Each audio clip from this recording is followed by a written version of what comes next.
Good afternoon for anyone who's listening online. This is High Point Mayor Jay Wagner calling to order our first budget session for this year. I think this is technically a special meeting of council, but we're going to be hearing from or having a presentation from the High Point Convention and Visitors Bureau, Visit High Point, and then also the Market Authority on their two budget proposals for the year and kind of how their year has gone. And then we're going to do a budget review on the proposed 22-23 annual budget. So far here at City Hall, Councilman Britt Moore is present. I am present. I think Councilman Chris Williams is. Be joining online. Yeah. I'm here. Yep, Councilman Chris Williams. I think Tyrone Johnson and Wesley Hudson are also going to be joining online. Okay. I'm here, Mayor. Okay, good. Thank you, Councilman Johnson. Yes, sir. I'm here as well, Mr. Mayor. Hey, all right. Councilmember Well, Hudson. we got 5 so far. The others will be trickling in. But let's go ahead and get started. Everybody's time's valuable. So we're going to hear first from Visit High Point. Melody, good to see you as always. Thank you, and good to see you as well, in person or likewise remotely. Yeah, in person, so much better. I agree with that. But you know, in our industry, we've learned to do hybrid events. So what can you say? Yep. So I'm pleased to present to you our fiscal year 2022-2023 budget. Within your materials as well, we also included an amendment to our current fiscal year budget, which is fiscal year 21-22, because we're recovering quite nicely. You know, 2 years ago, we were thinking that full recovery could take place within 2024, but we are surpassing even some of those numbers from fiscal year 18-19 as well. So just to give you an outlook of what occupancy tax is trending like within Guilford County and High Point, you'll see the best year that we had to date was fiscal year 18-19. If you recall, that was the year that we implemented our strategic plan for tourism and also had a surplus at the end of the year to make some investments with the Market Authority, with their concert series, as well as some investments on Oak Hollow Lake regarding the floating dock, as well as the race course as well. Thank you. And so that was a really great year. And then, of course, 8 months from there, then COVID hit in March 2020, and then we started to go downhill. So 1920, we're at 1.4 million. And then, of course, the following year, which was a full COVID year, we were cut in half at about 801,000. But then, as you look into our current fiscal year, which is 21-22, we projected a $1.3 million of occupancy tax receipts, and we are delighted to report to you that we anticipate an additional $385,000 of receipts that will get us up to 1.7. And so we've already made some amendments to that budget, approved it, and have that allocated on how we're going to spend it. For next fiscal year, starting in July 1, we are projecting an increase that will get us to 1.8 million. And of course, our hotels are following in suit as well. We're at 65% occupancy with our local hotels here in High Point. I was telling someone previous to the meeting that, you know, our demand is high and our supply, of course, has dropped since pre-pandemic. So, of course, we're meriting a lot of that traffic from outside of a 200-mile radius. It's more leisure travelers who are staying, and they're staying a little longer than usual. So it's a different visitor that we're accustomed to, but however, they're getting the job done, and we're happy about that. Of course, our governor last week announced during National Travel and Tourism Week last Thursday that they too, as an overall state, see that we're only 1% off from 2019. And just to let you know, as tourism ambassadors, you know, if you have a resident here in town that fully doesn't understand our work, you can tell them that the visitor economy, because we have a strong visitor economy here in High Point, they're able to save an average of $222 per resident with state and local taxes. And of course, during the pandemic, that number was diminished to $170 per capita. So we're happy to see that stronger number. Just to remind those who are tuning in remotely, we did revamp our mission as of June of 2020. So we are positioning High Point as a vibrant destination for visitors to enjoy. and locals to want to promote. And that is our desire that the locals have a shared community value within that mission as well. And there's a lot of indirect work that hinges on that mission. It's not just totally transactional, putting heads in beds. There's a lot of placemaking that's involved, product development, destination management, calendar management, you name it. Anything that's good to uplift High Point's brand, we're all about that. To reflect on our allocation for this current budget, like I mentioned before, we're going to envision an extra $385,000 that we anticipate between now and June. Of course, that June occupancy tax check reflects a very strong April market. So how we're going to allocate those funds would be, you do not see administrative line item here because we didn't have to make any adjustments for this fiscal year. However, when I present next fiscal year's budget, you'll see some differences there. But for this fiscal year, we're going to make some enhancements to operations of about a little over $44,000, which is an 11% increase. We have some equipment needs that we need to upgrade, and we like to go ahead and do that now. For direct bookings, we have some additional funding of $25,070 that we would like to allocate, and that's for our High Point by Design effort, as well as enhance our photo library. And then for tourism, we like to make some enhancements and do some printing now instead of waiting until next year. Our signature piece is our furniture and shopping and design guide. So you can imagine how robust that is, having 58 retail furniture stores, showrooms, and then 100 stores within a 50-mile radius. So we want to totally own that brand here in High Point. And then for grants, we have some specific projects that we would like to designate for specific project allocations. That would be, number one, we want to allocate some funds to do a Coltrane mural right there on Main Street. We have the funds to do it. We've already solidified the artist. We just have to get the permission from the business owner, and that's what's holding up that process. But hopefully we can get that done within the next 6 months. Also, we would like to allocate funds to have a Truist Point website. We do have a website for the High Point Rockers, but as we envision that footprint to become more multi-use, that's going to be more of a bigger need, and so we're already having some conversations about that as well. And then, of course, allocating the $29,750 to go ahead and put the race course on Oak Hollow Lake.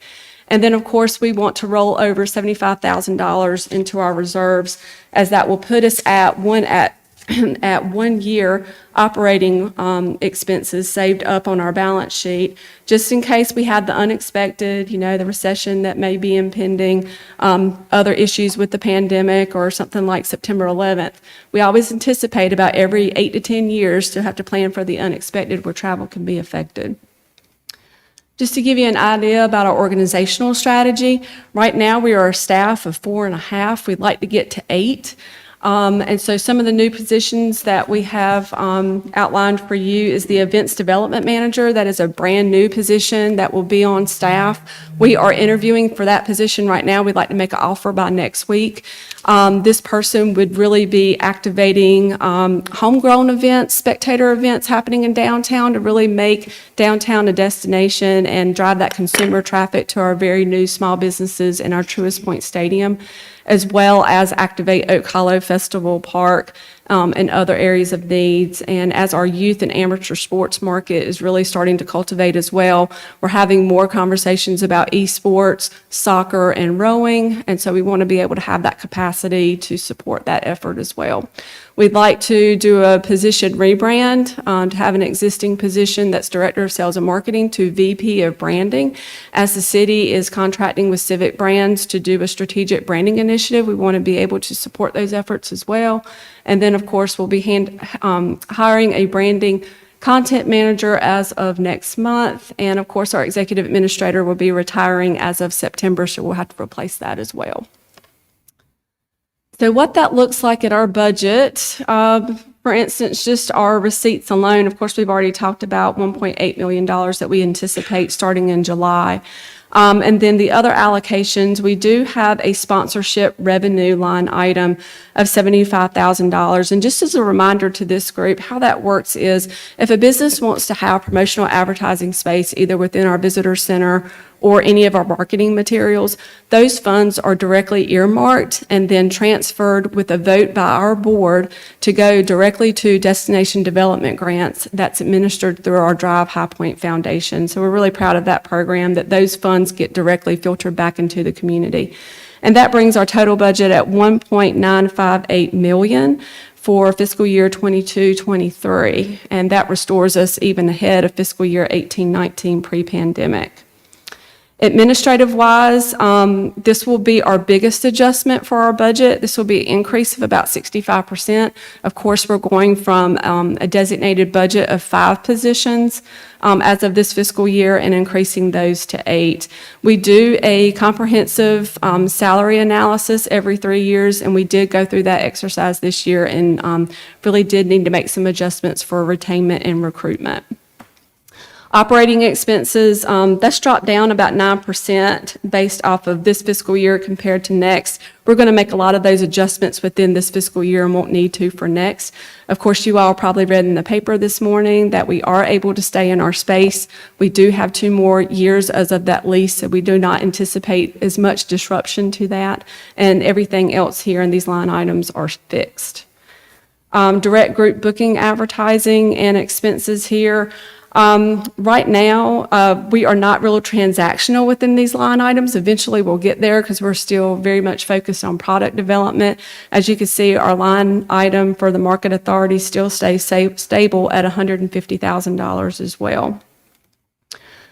We do have $15,000 allocated to year-round designer B2B effort through High Point by Design. They are in year 3. They do have a managing director, and we've worked really closely with the High Point Market Authority in formulating those strategies and want to have some funds in place to be able to lean on that as well. Going into tourism, these line items are a little bit more robust. Within here, we're going to work on not only tourism campaigns within a 200-mile radius, but something that's a little new for us is hyper-local not tourism campaigns, but marketing campaigns. Our attractions really need help right now with making sure that not only does High Point recognize them as a place to go for entertainment or dining or connection, but the Triad needs to know as well. So we did a formal survey with our attractions, and they're saying, you know, we're just not getting the kind of visibility from our local media partners, and we need help with that. And what we realized quickly is that a lot of our attractions do not have a designated PR person or even a PR contract in place, and so we really want to help them with that through advertising with Fox 8, Yes Weekly, High Point Enterprise, and WXII as well. We're also implementing a new text communication through our visitors as well as our restaurants. We learned during the pandemic that restaurants are really hard to connect to. So they have volunteered their cell phone numbers to us so we can quickly let them know that, hey, we think that restaurant revitalization funds will be available for you in the next month, and so get them armed and ready to row in that direction. And then we also have that text platform as well for our visitors that want to connect with us more directly outside of website or through our online presence too. And then, of course, there at the end, we have those designated grant expenses that I talked about earlier. We'd like to do a lot of those now, but if we can't get around to them by the end of June, we can always earmark those to be channeled through for next fiscal year as well, starting in July. We do want to do a campaign with PBS. We think that's a good market for us. Of course, that's more of an affluent visitor. You all know that Dr. Quabain is doing side-by-side conversations with them on PBS. It will go into syndication this summer, and he does plan to do another season 2 this fall. They also have a Roodle program, which is directly targeted towards families and children's attractions. And so now that we have more of those attractions like the Children's Museum, we'll be able to do more marketing campaigns with that as well. But overall, that just kind of gives you the overall picture of what we're doing via our marketing dollars that are allocated for administrative operation and marketing. We do like to stay within compliance of Destinations International, and they say that, you should have your budget structured to be about 40% administrative, 12% in operations, and of course, 48% with marketing and program. And we are very much in compliant, doing 36% with administration, 12 with operation, and 52 with marketing and programming. I will say that we're also working very closely with our partners in the downtown area. We have very regular downtown events committee meetings. We hold those about every month. We haven't had one in the last month or month and a half. We've been really working in subcommittees. We have a subcommittee for the food truck festival. We have another committee regarding a holiday event that's coming up as well. So we're putting a lot of effort towards that. And there's some funding in here where if a homegrown event comes to fruition, we can try to lend some support with that. I would like to formally thank City Council for your efforts in the last few months of earmarking some of those 5 events that we had grandfathered in through in-kind services. We appreciate that. But at this time, I'd like to entertain any questions that you may have of me. Rip, you good? Oh, I'm good. I was up there last week. Any council folks online have any questions for Melody? I'm good. Great work. I'm good. Thank you, Melanie. Thank you. Absolutely. Thank you, Melody, for all the work you all do. Thank you, Melody. All right, next up on the agenda is the Market Authority.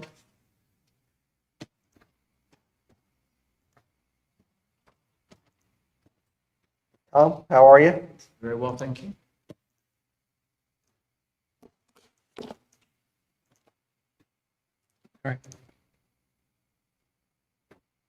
Good afternoon. Thank you for this opportunity. I'm here today with my colleague Terry Venable, so if we have any real detailed questions, hopefully Terry and I will be able to answer them. Rather than a formal presentation, I just wanted to make a couple of remarks, and then I believe, Eric, you've provided the budget proposal to the council, so we can certainly entertain any questions that they might have. I know we say this every year, but I sincerely mean it. We are most appreciative for the support that the city has provided. This August, I'll be here up about 11 years, and every year when we talk to the city about their support, they've been most gracious. And it's not only the financial support, but it's also the support during market, closing of the streets and picking up the trash and all of the great things that they do. We are very privileged to have this partnership with the city, so we thank you for that.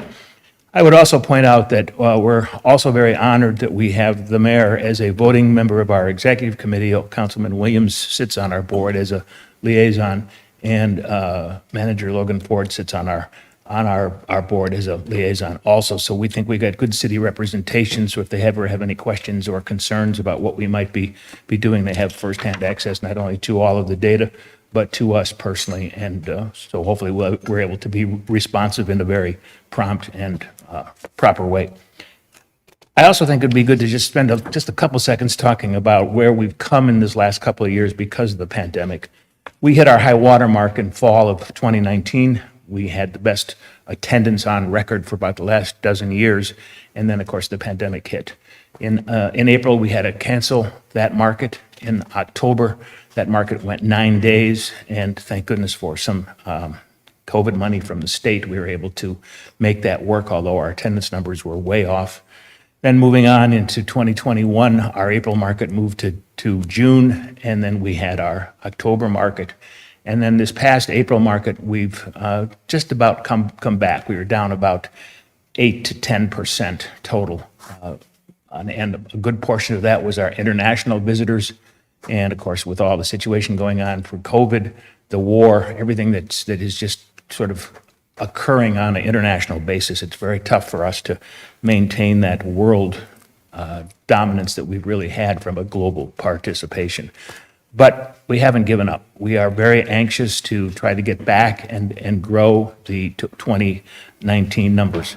I would also point out that when I first started 10 and a half years ago, we had about 60% of our attendance was retailers. Everybody knows what's happened to the retail situation here in the United States, not just in the home furnishings industry, but also from the standpoint of of the economy in general. Designers were starting to come to market, this past market. Over 60% of our buyers were designers. So we really were very blessed to be able to substitute those retailers that have gone out of business with the designers, because you've got to have the traffic to make sure that market looks and feels and acts like an exciting place. And we have worked really, really hard to make sure that the experience during market is the best that it can possibly be. And then, of course, we've done our promotional best to make sure that we can deliver the audience for the exhibitors that are paying the money to see the buyers. I think the last point that I would make is that our budget has been a little bit of a roller coaster over the last few years, in part driven by the pandemic, but we have a little over $8 million, $8.7 million worth of revenue this year. All but about 600,000 of that is recurring dollars. The state has stepped up as they have over the years. Obviously, you at the city have done a great job. The county, Visit High Point, we're really blessed to have some terrific partners. So our main objective for the coming year is to take this increased revenue and to devote that to technology and also to transportation. You may recall that we brought our transportation efforts in-house about a year and a half ago. That we did that in anticipation of a contract expiration, and based on the data that we were getting, our costs would have gone through the roof. So we brought it in-house. So not only has it saved us money, but the efficiency has been increased, better level of service, better equipment, and now it's time to turn our efforts towards technology. So we're going to work on technology from a transportation standpoint, a registration standpoint, and a marketing standpoint. And we hope to be able to deliver the kind of tourism dollars that this city, county, and state needs in order to be successful. So if you want to look at the numbers, I'm happy to address any specific line items, but I just thought I'd give you a general overview of how we got to where we are, because it's been an interesting journey, to say the least.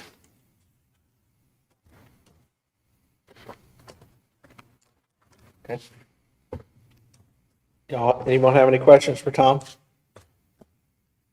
I just have a comment that you've done a marvelous, marvelous job keeping everything going. And Thank you. I've saw a lot of the activity, and I think that you did a fabulous job with giving everything that you had. Thank you. Yeah, absolutely. And we really appreciate your support. Thank you. Thank you very much. Thank you. Okay, so that's our first two items on the agenda, and now we're just going to go into our regular budget review and discussion. So, Madam Manager, I'll turn it over to you and let you direct us from here. Thank you, Mayor. The next portion of our presentation, we're going to take a more in-depth look at our proposed budget. There is a couple of items that we want to focus on as we go through the budget today, focusing on our reval comparisons, looking at adjustments that are proposed in the budget, and then take some time to look into our capital improvement plans, so council can understand the priorities that we have in our departments to continue providing service to our citizens. There are a number of new positions or different position titles that are requested in our current budget, and then we'll conclude by looking at our community agencies. There are a portion of the agencies that are listed in the budget that received a direct allocation of some sort from the city that we support and have traditionally supported in the past. That remains the same. And then we have our community agencies that would be eligible to apply for the third of a penny. And we'll talk about the process of where those agencies would come before Finance Committee for recommendation and then to the full council. So those are some of the high-level topics that we'll cover today. And based on where we get in the discussion today, we'll need to make a determination about which meetings we'll need to continue prior to the public hearing on May 16th. So with that, I'll turn it over to our budget manager to lead us through this portion of our meeting. Thank you, and good afternoon, Mayor, members of council. This first slide is kind of just a high-level agenda, kind of reiterating what the manager talked about, just some updates and responses to questions, go into a little bit of detail on the capital improvement plan, some detail on new positions, some details on the proposed changes in fees, community agency funding, and then any next steps. And so this table here is a response to a question from last week's budget presentation. The question was, how does Guilford County's increase in valuation for the revaluation compare to other counties that are also having revaluations. And so this list is what we discovered are the other counties in North Carolina that are having revaluations in 2022 that would affect their FY23 budgets. I've lasted the last revaluation year. Just a reminder, every county must do a revaluation at least once every 8 years. So you see some counties are on that 8-year cycle, some on I think one on a 7-year cycle, a couple on 5, which is what Guilford is on, and then a couple on a 4-year cycle.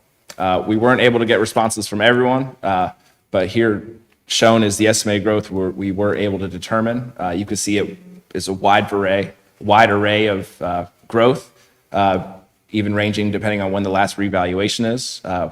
One thing we kind of see out of this is that every county is really unique. For example, Onslow County, they're kind of being down at the coast kind of reflects their changes in values. Mitchell County is up in the mountains. And so Watauga County has a very large estimated growth, but their last reval was in 2014. So that's 8 years to accumulate a lot of growth and appreciation in their tax base. We wouldn't necessarily say that a lot of these counties are similar to Guilford County. They're all unique in their own ways. So just for context, Forsyth County had a revaluation last year. And so while that didn't capture all of the very large amount of growth that we've seen since that time, their revaluation growth, which was on a 4-year cycle, so since 2017, and they grew 13%. So the market was already kind of approaching that. We've obviously having that 1 year later, you see even a bigger jump. And so just want to provide that for context since they're also in the triad and they have a large city just in comparison to these other counties. Another response to question had to do with street resurfacing. And so the proposed budget for FY23 allocates a little over $3.3 million for the annual resurfacing contract.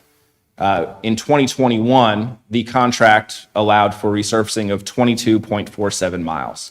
The annual contract that just was put out to bid a couple months ago was for 28.51 miles.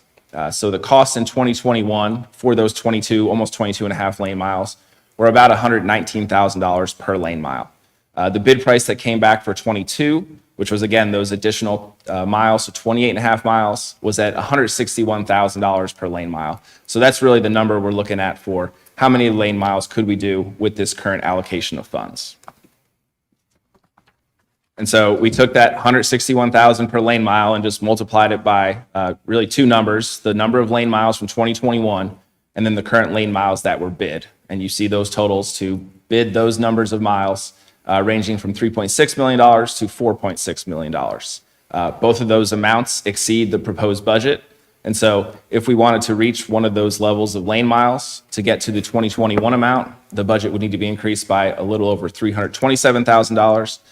To reach the amount of miles that were bid for 2022, the 28.51 miles would require an additional budget of little over $1.3 million. Okay, I got a question. Maybe I missed it, but why the difference in lane miles? Is that just based on our schedule?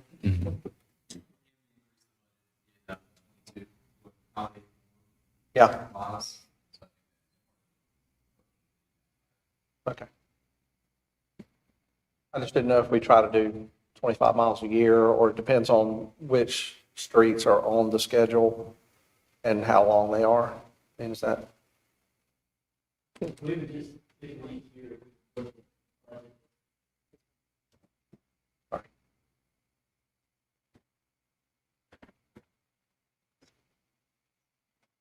So what Bobby stated is correct. Each year we just look at the budgets allocated and then basically take that budget and based on the most recent estimate that we have and apply that. So with the increase that we were allotted that you all were granted last year, that's why the mileage went up over the previous year.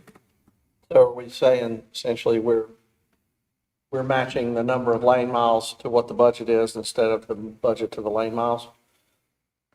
Am I confusing you? Okay. Yes.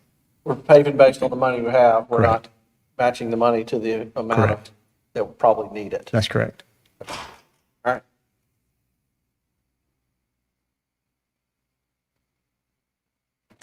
Those were the main responses to questions we had, and so we'll get into kind of the other topics that we listed out at the start. The capital improvement plan. And so this slide was presented last week. Is just the proposed FY23 total dollar amount for capital projects by each fund.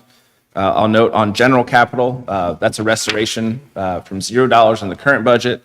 And of that $2.5 million, about 1.4 is a transfer from the general fund that's supported by our general revenues, our tax dollars. There's one project that's funded by contributions from the other enterprise funds that are funded from the charges for service. And so that's why that amount is $2.5 million. And just a note on transit, while that total amount is almost $1.5 million, that is a combination of federal, state, and local revenues. And when we go over those projects, we'll kind of have a little bit of breakdown on what our local share is for those projects. So this is the kind of detailed allocations for our general capital projects.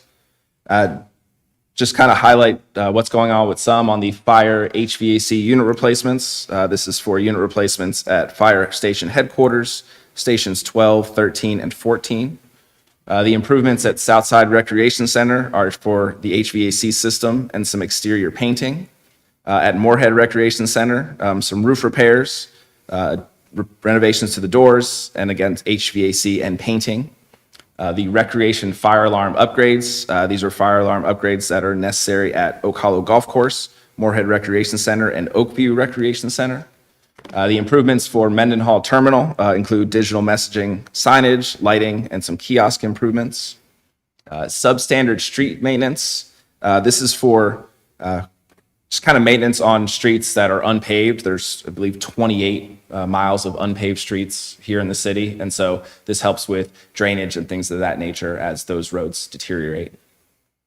And then lastly, the cemetery paving and asphalt roadwork, and that's for at Oakwood Cemetery. There is an asterisk there on the ERP upgrade. That's the Enterprise Resource Planning System. It's the city's financial and personnel management system. And so the 1.1 million for that is currently funded with contributions from the other funds. There will be a general fund contribution to come later, and we'll discuss that on the next slide. We were not able to allocate budget for every project that we thought, if we had more dollars available, we would have funded for. And so we are discussing potentially a mid-year capital budget amendment. Our current projections show a likely addition to general fund reserves. That's just a projection. We don't know what that is. We'll know later into the late summer and early fall. But if we do meet or exceed those projections, we believe we can look at our projects and do a mid-year capital budget amendment. This would look at the next tier of projects, any other priorities that come up between now and then, and it would be funded by one-time general fund reserves. This is some potential projects that could be on that. But again, we would reassess all of our capital needs, see how much funding is available, and then come to council with that at that time.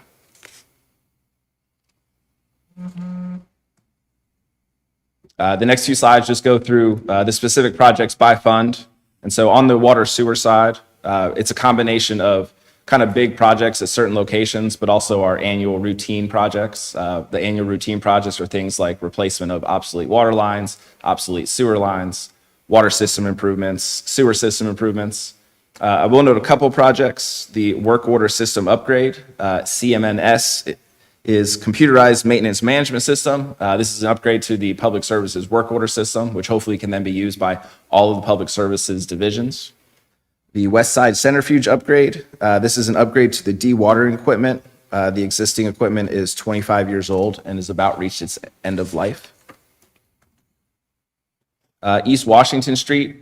That is a replacement of obsolete lines for that specific street. So it's in addition to the other routine obsolete line replacement.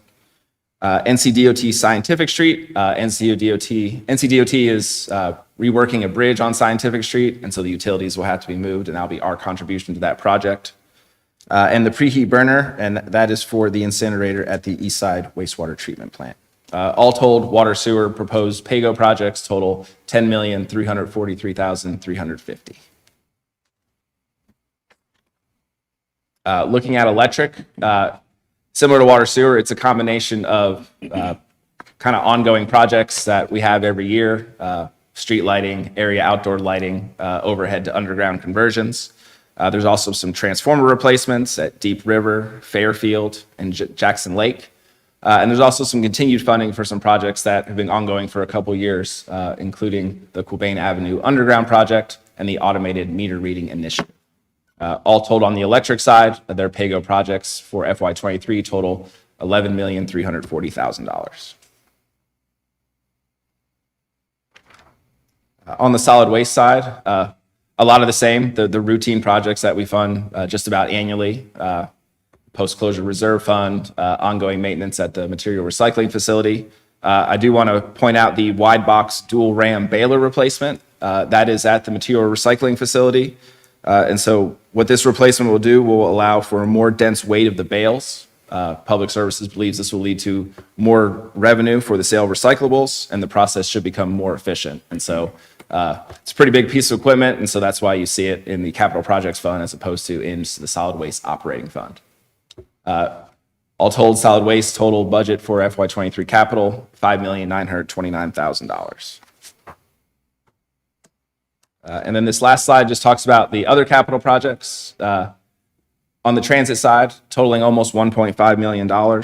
I will note that the local match for that is $196,875. Depending on the project, we have anywhere from a 10 to 20% match. The state also provides matching funds. And so those are the total amounts, but our local match and local commitment is much less. On the stormwater capital side, the routine stormwater projects, this is just kind of an annual maintenance account. And as projects come up, Public Services kind of taps this fund to cover them. And then some asphalt parking lot resurfacing at the Municipal Operations Center. And while that budget totals $300,000, it's going to be shared between stormwater, water, sewer, and electric, as they all have staff and employees down there at the MOC.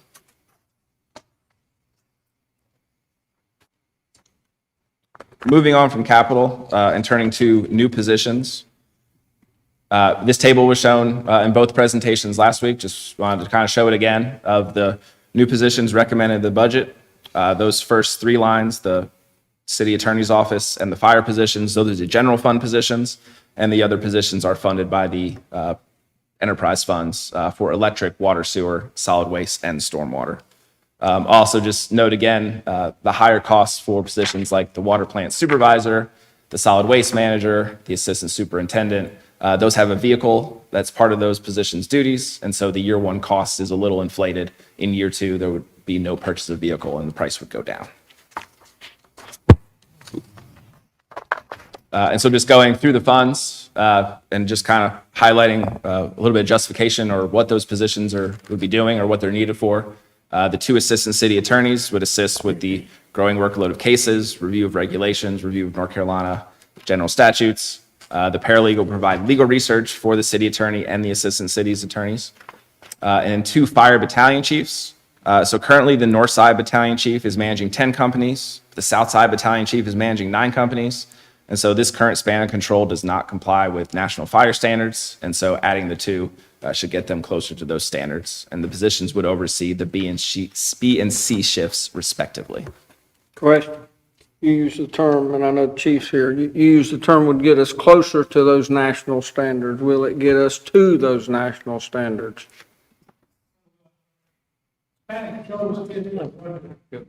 you. In span of control with anything that you manage is typically 1 to 7, with 5 being optimal. So this will give us, obviously, I think each battalion chief will be 3 per shift. We'll have 5, or 6, and 7. So it helps us manage quite a bit. In reality, right now on A shift, they have 3 battalion chiefs. We got one 2 or 3 years ago, but we never funded the B and the C shift. So this will make us equal. It also increases our safety factor. You always have 2 frontline supervisors, one that's watching the safety aspect and one that's running the operations side. So it puts us in compliance and puts us in line with what every other major municipality is doing. So. Thank you. And I have a question, Steve. So for the city attorney's office, will we now have six staff people in the attorney's office? Because it would be, okay, Those three plus the three we currently have. So okay. Because I knew that we were going to hire one assistant attorney and then a paralegal. I didn't know that too, but I guess is that common within cities to have six people in the? That's what it depends on workload. Okay, Yeah, okay. evaluate workload. Yeah, and we a think lot we of need times now. Population too. So, the bigger the city, obviously the higher the workload. And Okay. so we did kind of a study and looked at comparable population size cities, and they had staffs, a lot larger than the three that we have right now. Okay, and so then we won't have a need to use any outside attorneys? No, we would still have a need probably for outside attorneys for specific matters, especially litigation, some employment matters, things that cities always use outside attorneys for. But some of the work that's right now going to outside attorneys would perhaps be able to go to these additional attorneys. But it wouldn't be completely zero. No city, whether it be Charlotte that has a staff of like 40 attorneys or Raleigh, every city still uses outside counsel for certain matters like litigation. Okay. Going to the positions in the other funds, in water sewer, a water plant supervisor. And so there are new lead and copper testing regulations that are upcoming in the next few years. And so this position would serve as the lead and make sure we meet those regulations.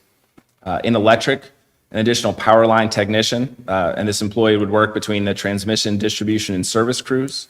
This work is actually currently being done by a contracted employee. However, at times, that staff are not always available, and so this just shifts the cost for the contract over to the cost for the position. In year one, it actually provides some savings to the electric fund.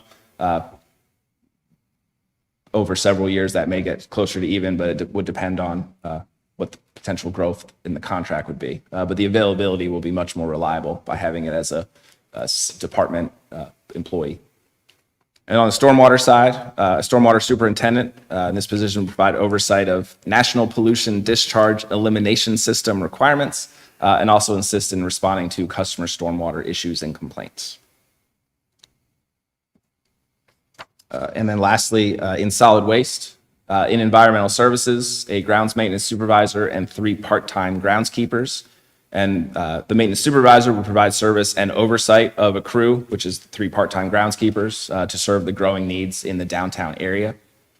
A solid waste manager, and this position would assist in managing the solid waste divisions and helping with long-range planning, organization, scheduling, staffing, budget management, other things that would come up for that position. And then assistant solid waste superintendent, and this would perform technical but as well as administrative work in overseeing operations at Kersey Valley Landfill, in addition to the Ingleside composting facilities.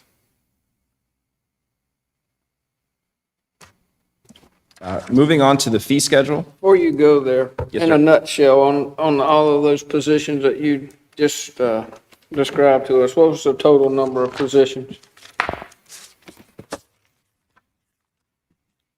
I believe it was 11 full-time and 3 part-time. Okay.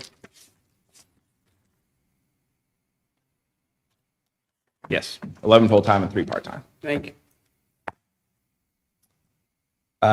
First, on the fee schedule, I want to talk about water sewer rates. The proposed budget proposes to increase water and sewer rates by 4%. What's driving that increase are a couple of things. Higher operating costs. These are costs for personnel and also inflationary items, chemicals, fuel, supplies, and then also supporting the water sewer capital improvement plan. And so we touched on the projects for the PAYGO projects, but there's also projects that are funded by revenue bonds. Those come to council kind of as they're needed, and then water sewer rates help pay down the debt service on those revenue bonds.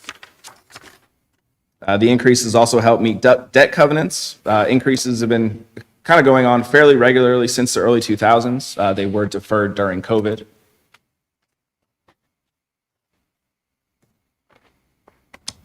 Next, moving on to the other changes to the fee schedule. And so kind of left a handout of a summary of fee schedule changes. And so this is like every fee that's proposed to be increased. The slides are going to do a little bit high level instead of going into every single one that's increased. For For those that aren't here and those that are listening online, we'll make sure these are made available so everyone has this information. But first on electric rates. And so this is a change from what was initially proposed. We got this information the timing just didn't work with getting it in the proposed budget, but it's the consolidated residential rate. So currently the city has 6 residential rates and its proposed rate schedule combines them all into one. It would be revenue neutral and if approved would be effective on October 1st, 2022. There's no proposed changes yet on the industrial commercial side. Those fees are still being studied by the rate consultant. And when those ready to be presented to city council, they will be. And so just kind of going by department for fees on the fire side, there's new fees for fire inspections, fire permits, fire violations, and service fees.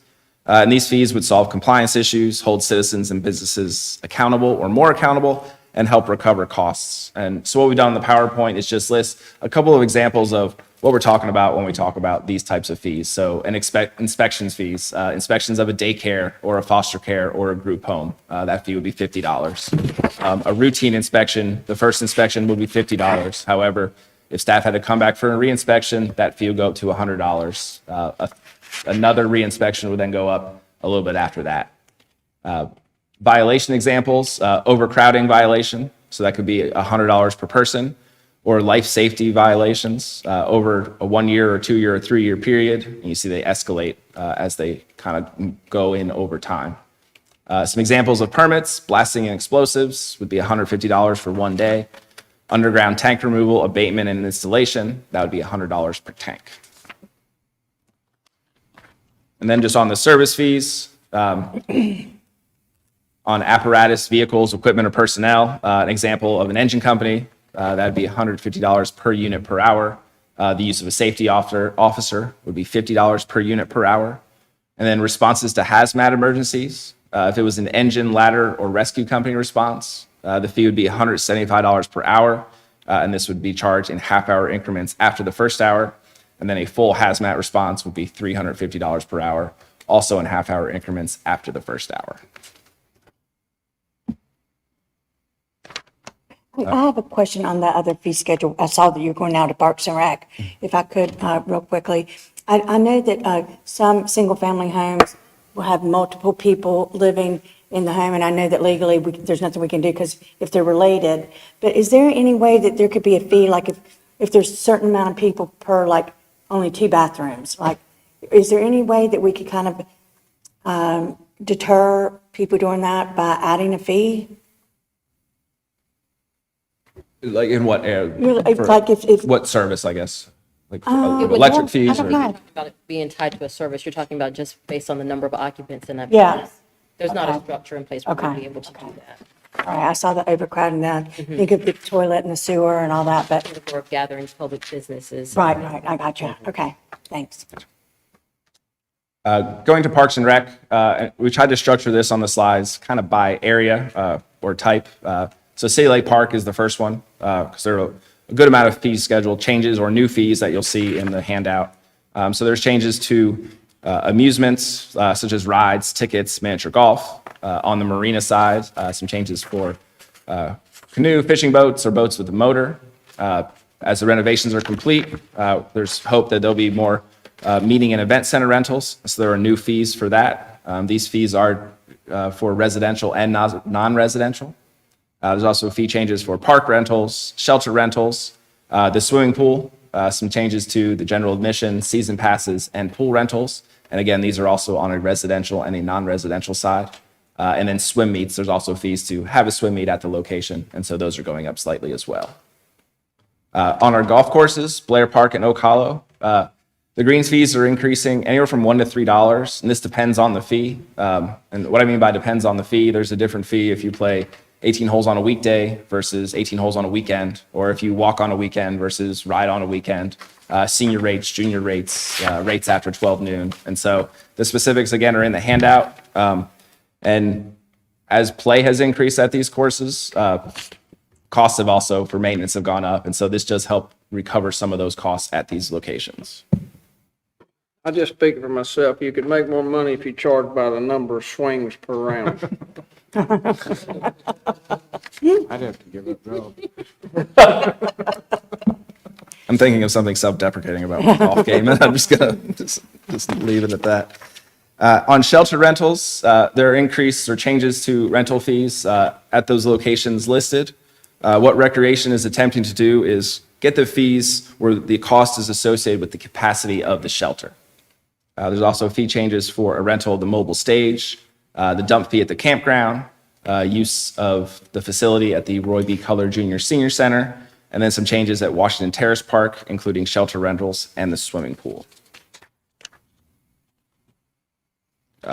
Touching on some of the other department fees that aren't as wide-ranging as recreation or fire. For public services, some increases to cemetery fees, traditional burials, cremation urns, mausoleum crypt entombments. There's some other ones that are listed in the handout. These are just going up.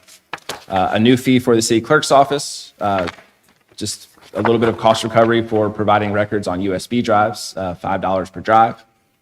Kind of changing a little bit on special event fees for police officers. Currently, that fee is $40 per officer per hour. And so the proposed change would kind of incrementally increase it based on rank, $35 for officer or $40 for a lieutenant rank and up, but then also $50 per officer per hour if it was on a holiday. And then lastly, at the library, at the farmer's market, those are vendor registration fees. So for 1 week, it'd be $15, for 4 weeks, $50, and for the full season, it'd be $200. A change in library cards. Currently, if you live outside of the county, you pay a $40 fee. This would make library cards free to anyone with a photo ID and a proof of a current address. And also some changes to overdue fines. Currently, if you're overdue, you pay 10 cents per item per day. So the proposal is to eliminate that. But then if an item ultimately is not returned, you'd be placed in loss status and your account would be charged the full cost of that item. And then if you are over a certain amount of how much you owe, you cannot renew books, you can't check out movies, you can't really renew anything if you get to that status.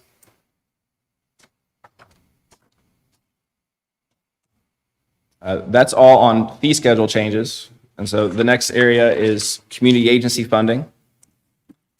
And so this first slide kind of does a breakdown of the full budget, the direct appropriations that the manager alluded to, and also the third of a penny allocation. And so you see those listed. I will note on the third of a penny allocation, in the current year, that was about $337,000. But with the revaluation and the increased value of 1 cent on the tax rate, we're able to increase that 1/3 of a penny to $425,160.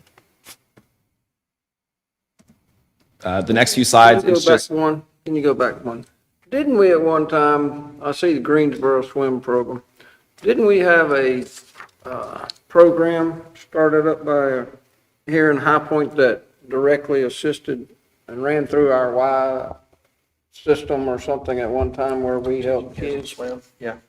Did we not fund that at some point? Does anybody know? So my memory serves that the Greensboro Swim Program is also, does programming at the YMCA as well. So that's listed as Greensboro Swim Program, but they also do programming at the Hartley Y, and not certain about the Chavis Y, but. Yeah, verify that, but I think you're right. I think that program is run through that Greensboro Swim. Okay. Yeah. But let's verify that just to make sure.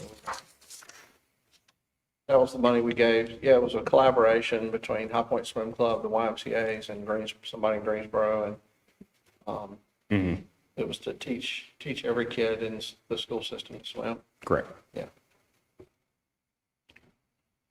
The next few slides is just a listing of agency and the amount that they requested for FY 22-23. And so I'm not going to read through all of them. You can kind of see the cost range.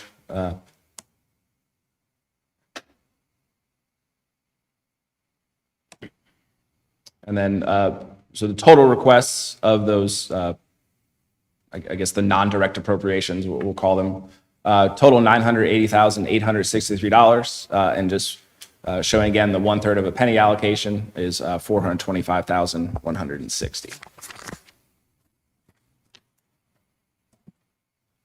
The next steps for the community agency process.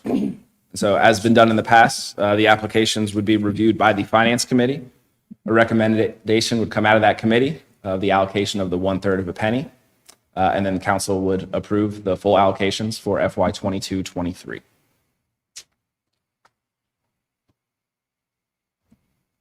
And then next steps, this is just our current schedule as we have it.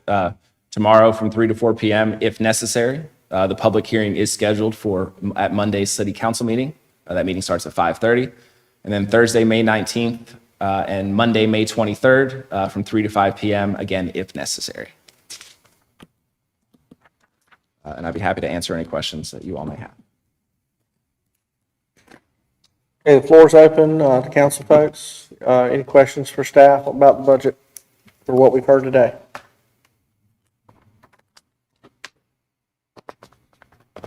Anybody listening online got questions? Or, Yes, this is Councilmember Hudson, and it's probably a question for Councilmember Moore. How do we stand with nonprofit allocations this year? Where are we in that process? They have not been brought before us yet, so we will, now that we've seen that, I haven't been notified that they're in process, so this is the first on this cycle that I've not known of it, so we will be getting on this very quickly. Good. Thank you, sir.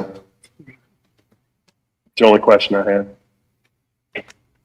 Going back to the overview from what was presented the other night, we're talking about revenue neutral versus the tax rate and where we stand with that. And the effects that it's had, I don't think anybody questions the uncertainty and the stress that our economy's been under and the adjustments that we've made over the last few years trying to hit an ever-moving target. Revaluation just throws another wrench into it, and you're going to get it whenever you do.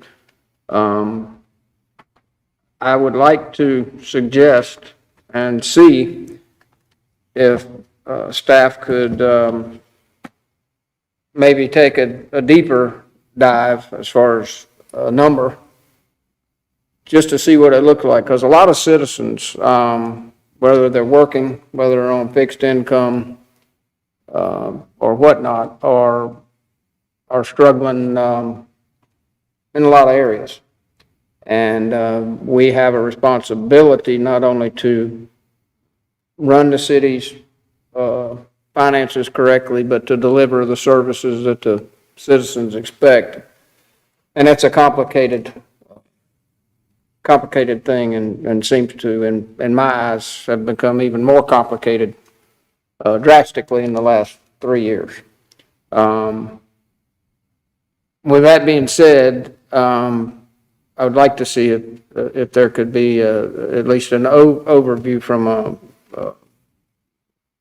summary review type presentation of what things would look like if we came back at 1 or 2% off of that in addition to what's being proposed, and seeing where we can strike that balance. I would also know that we are not handicapped, but we work within the rules and regulations that all cities in the state do. And I know we don't have the authority to do, but I would like for staff to look into the possibility of, because I know government doesn't move real swift, but I would like to ask staff to look into the possibility of helping us craft and introduce a bill that would, and it probably couldn't come in a short session, so it wouldn't have a direct effect on this, but maybe it could set the seed for something going forward, to where we give a partial exemption on property taxes for qualifying individuals, perhaps capped by an amount for people over a certain age, 65 or whatever, based on the real value of their property, and income limitations or something of that nature. I've heard the idea passed before, but nothing has ever seemed to come of it. And don't know that it would even get the votes to pass. But I would like to at least open that conversation and I'm pretty certain that would be something that had to be done at the state level to take effect. I think there is some existing relief that is available for seniors and individuals at certain incomes, and we can provide that. It's been in place for a little while. Okay. And I don't know that people are necessarily aware of that option that's out there, but we can also make sure that that information is available through the city's website too. But I'll get a copy of that and make sure that that's shared with council. But there is some existence of, I believe what you're asking for that's in place, but I don't think it's widely publicized. But let's look at what already exists there and see if there's another level that you would like for staff to explore on that particular piece. And you think that piece that you're referring to that's in existence is a statewide? It is. It is It's not just by statewide. county? It's statewide. Okay. Yeah, they can, there are, I don't know exactly what the criteria is, but it's, you get a 50% reduction in the taxable value of your property if you qualify. Okay. Because I know it's come up in real estate transactions with me before where someone who has the exemption is selling their property and we have to adjust sometimes the tax proration based on it not applying anymore. So I do know it's out there. I believe it's called the Homestead Act, if I'm not mistaken, but we'll get that information. All right. Let me ask you this question, Tasha, just that made me think of something. So if we approve the fair housing that I think comes to our agenda on Monday, would that person kind of be able to help navigate this with some of the citizens? Not directly, they're two separate issues, but I do think that on our city information where we're publishing our budget and what our tax rate is for the city, we could put the information to this particular act, and then that way people will be able to find the information for the city website. All right. But the fair housing issues in this are two separate. Okay. But in terms of referral and information that we provide to citizens, we can give them information. Thank you. And on the, one thing that comes to mind, because we're also very mindful of what we're recommending with the tax rate and realizing all the things that our citizens are dealing with. With last year's, there was the decision that was made by council to defer putting capital costs and the capital equipment costs in the budget, which is one of the reasons why there is a bit of a jump in this year's budget, among several, but that's one. But the reason that was done is for us to determine what money would be put back in fund balance, as our budget manager spoke of earlier.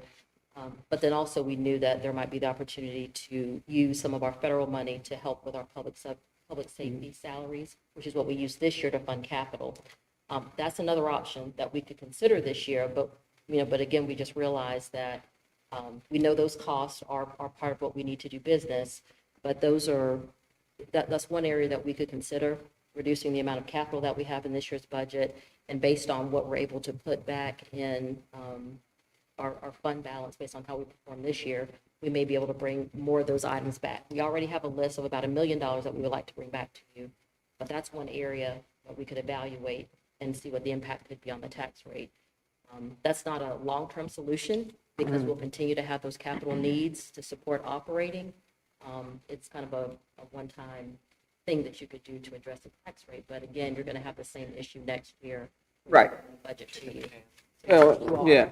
Well, and we've done that, and some, we can get off into the weeds on a whole lot of reasons why. Shutting down an economy doesn't help things much at all. But some of this maintenance that any sitting council addresses through budgeting it is based on decisions that may have been made by that council or even ones that was in place a decade ago. So I think where are we on the water? We've been on that 4% increase is it the Ferguson group that did that? What? No, that's not Davenport. Davenport. Does that have is that just a continual thing they're recommending, or did that have a sunset in it? It did not have sunset. It's a continual thing that is reviewed every year to determine future needs, we stay in compliance with our covenants on the bond issues. But there's not a sunset per se on that. And there, a lot of that, I mean, part of that is going back, because each of us know, and it's been said over and over in the paper and everywhere else, with new growth and stuff, we're trying to bring up to par our infrastructure that's antiquated and outdated. That's part of that money as well, correct? That's correct. How do we assess how we're doing on catching up that is supposedly outdated and behind? I mean, I think one metric is the number of wastewater spills that we have and that system, which we track, and when we meet with bond rating agencies, that's one of those numbers that they look at. And when we started with Davenport in 2004, I believe, I mean, we were having tremendous numbers of wastewater spills, that kind of thing, which was really the indicator that said we need to address our system. We need to invest in our system. So as those numbers have come down, I think that's, but of course that was 20 years ago. So that infrastructure that was in place that was good 20 years ago is now needing to be replaced. So it's a continual cycle. Well, it is, yeah, it is. And we also do have to factor in, I guess, the positive pain of our city has experienced growth, and others haven't had that good fortune. So just trying to balance the two out and catching up. So thank you for the discussion. Any other questions for staff? Okay, let's talk about whether we feel like we need to meet again tomorrow, or do you want to wait until after the public hearing, which is Monday, right? Yeah. Public hearing's on Monday. Do we want to wait till after the public hearing on Monday and then possibly decide then whether we want to have the 2 additional meetings? What are the thoughts of council on that? I think that sounds like the more prudent path. And then Which one? to wait till after. To wait till after. Yeah. Wait till after. Brent suggests we wait till after the public hearing. Is there any objection to that? That seems to make sense to me. Okay. I cannot be here on the 19th. So that's all. And I think that was one of the proposed dates, but. That's correct. Yeah. Was it 18th, 19th? The night. 19th and Steve, 23rd. 19th and 19th 23rd. and 23rd were the due Okay. dates. Okay, yeah, there it is. Okay. All right. Oh, Will okay. you be available remotely on the 19th? Yeah, or you- yeah. Okay, all right. You can always listen. Okay. Any objection to that by any council people who are listening online? No objection. Okay. All right. Well, No then, objection. Is there anything else we need to discuss while we're here, folks? I mean, based on the agenda, we're limited to the special meeting agenda. But, okay. All right. Well, in that case, I will entertain a motion to adjourn. So move. Is there a second? Second. Okay. So motion and a second to adjourn. All those in favor, please signify by saying aye. Aye. Is there anyone opposed? Okay, that motion passes and we're adjourned.